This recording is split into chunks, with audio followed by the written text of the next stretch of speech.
No livro O Conde de Monte Cristo, de Alexandre Dumas, Fernand Mondego não consegue mais suportar a inveja que possui de Edmond Dantes, um jovem oficial. Influente, Mondego acaba fazendo com que Dantes, um homem honesto, seja acusado de traição e assassinato, indo parar em uma prisão ilhada e isolada do mundo. Dantes, ao longo dos anos que fica preso, vai perdendo a fé em Deus, até que encontra um padre que também estava preso e tinha um plano de fuga. Ele então escapa da prisão cheio de ódio e sedento por vingança. No Brasil, o primeiro ato dessa história se repete. O influente Lula, com inveja do também oficial e honesto Bolsonaro, faz com que ele seja acusado de tentativa de golpe e assassinato. O problema: quem escreveu essa história foi o Alexandre de Moraes e não o Alexandre Dumas. Adivinha qual é mais convincente?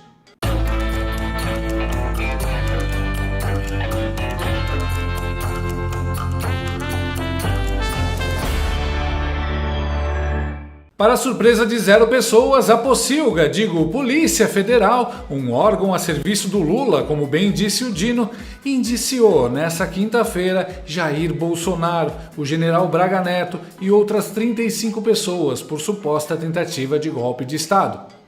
Um detalhe: os indiciamentos saíram hoje para coincidir com a data de aniversário de 1 ano da morte do Clezão nas masmorras alexandrinas. Tamanho é o nível de psicopatia dos monstros. De acordo com o relatório, que tem mais de 800 páginas bem criativas, Bolsonaro, Braga Neto e demais aliados cometeram também a abolição violenta do Estado Democrático de Direito e montaram uma organização criminosa. Bem, a esperança é que fique provado que seja mesmo uma organização criminosa, porque aí ela terá os mesmos benefícios e privilégios que o PCC, o Comando Vermelho e o PT, e ninguém jamais será preso. O processo foi encaminhado ao Soviético Tribunal Federal, que pedirá a manifestação da PGR. Se a PGR entender que há indícios de crime e apresentar uma denúncia, caberá ao STF determinar se os investigados vão virar réus. Adivinha?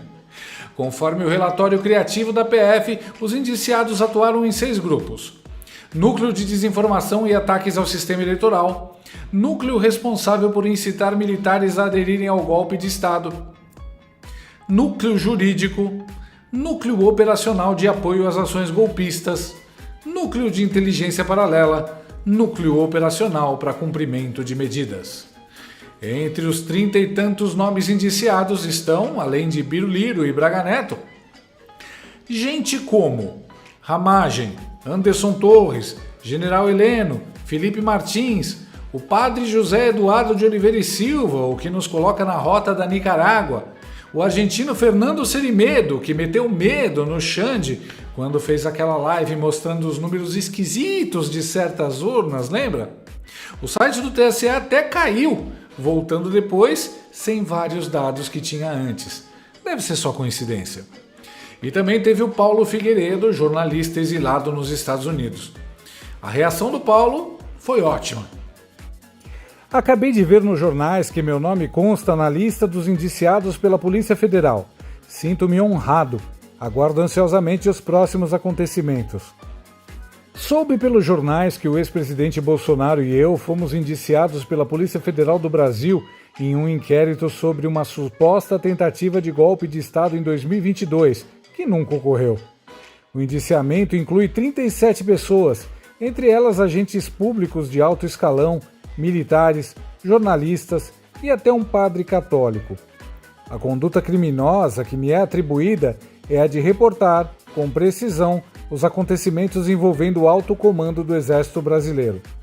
Curiosamente, não estive no Brasil sequer uma vez em 2022, tendo realizado todo o meu trabalho jornalístico nos Estados Unidos, onde resido há quase uma década.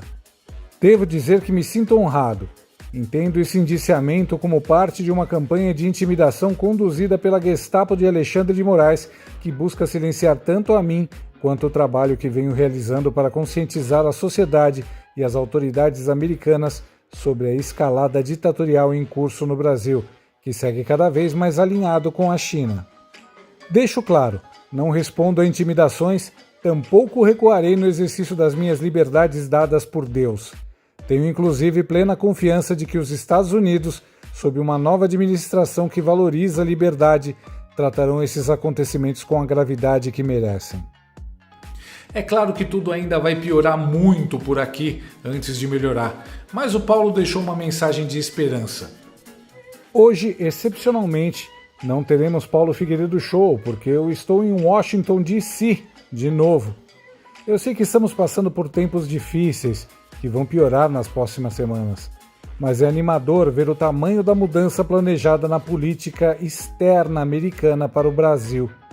Seja no Congresso, seja no Executivo, estou confiante de que os Estados Unidos deixarão de ser exportadores de censura e de ideias woke para voltar a ser exportador de democracia, liberdade de expressão e devido processo legal. Chega de embaixada americana financiando Felipe Neto e Sleeping Giants.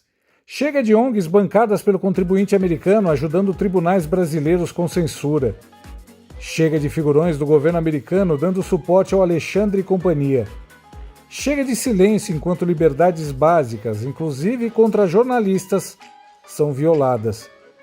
E aqueles que insistirem nas suas velhas práticas devem sofrer as consequências, nas suas pessoas físicas, da violação dos tratados internacionais das quais o Brasil é signatário. Trump não é Bush. Uma nova era está começando e caberá aos brasileiros decidirem se querem o caminho da ditadura chinesa ou da democracia americana. Lula e Moraes já escolheram, mas quem mais insistirá nessa direção? Eu sei que serei cada vez mais perseguido por isso, mas continuarei agindo no limite das minhas possibilidades para que retomemos a via da liberdade. A reação de Bolsonaro foi um tapa na cara do regime. O ministro Alexandre de Moraes conduz todo o inquérito, ajusta depoimentos, prende sem denúncia, faz pesca probatória e tem uma assessoria bastante criativa. Faz tudo o que não diz a lei. Tem que ver o que tem nesse indiciamento da PF. Vou esperar o advogado. Isso, obviamente, vai para a Procuradoria-Geral da República. É na PGR que começa a luta. Não posso esperar nada de uma equipe que usa a criatividade para me denunciar. Eduardo Bolsonaro também falou poucas e boas. Meus caros, a Polícia Federal está conseguindo ser mais criativa do que aquela maravilhosa imprensa. Dá uma olhada nessa notícia aí. Ex-assessor de Jair Bolsonaro, Felipe Martins, simulou ter ido aos Estados Unidos para se esconder da polícia, afirma relatório da PF. Esse mesmo relatório porcaria que indiciou Bolsonaro e várias outras pessoas, está dizendo que o Felipe Martins forjou uma ida aos Estados Unidos para talvez provocar umas férias na prisão. Só pode. Mas a coisa só piora. Dentro da matéria nós temos lá, no relatório de inquérito do golpe, que a Polícia Federal vai entregar nessa quinta-feira, dia 21, ao STF, primeiro, a imprensa tem acesso àquilo que ainda será publicado pelos órgãos oficiais. Viva as instituições. Seguindo, os investigadores defendem a seguinte tese, abre aspas, tudo indica que alguém apresentou o passaporte dele, Felipe Martins, entre os integrantes da comitiva presidencial, embora ele não estivesse na comitiva, fecha aspas. Eles querem nos fazer crer ainda que as autoridades migratórias americanas são idiotas, jogando, como bom esquerdista, a culpa e a responsabilidade no colo dos outros. Como se a autoridade migratória americana tivesse comido bola e não checado nos passaportes quem que estava ou não junto com o presidente Bolsonaro. Eu vou mostrar essa foto aqui, vocês lembram dela? Pois bem, esse aí é o Donald Trump sendo indiciado na Geórgia, porque ele criticou o processo eleitoral norte-americano, porque buscava por aperfeiçoamento e transparência, e acabou isso daí sendo considerado como uma espécie de ato antidemocrático. Agora eu vou mostrar para vocês aí a foto do presidente eleito nos Estados Unidos agora, no último dia 5 de novembro. Pois é, acontece nos Estados Unidos, acontece no Brasil. Que Deus abençoe a América, que Deus abençoe o nosso Brasil. Não parar, não precipitar, não retroceder. Engraçado é que a PF e o regime levaram 2 anos para preparar esse relatório, mas o deputado estadual Gustavo Vitorino levou menos de 2 minutos para desmontar a criatividade da Polícia Federal a serviço do Lula. Olha que coice! Vejam vocês como a capacidade e a criatividade de montar narrativas está perdendo força.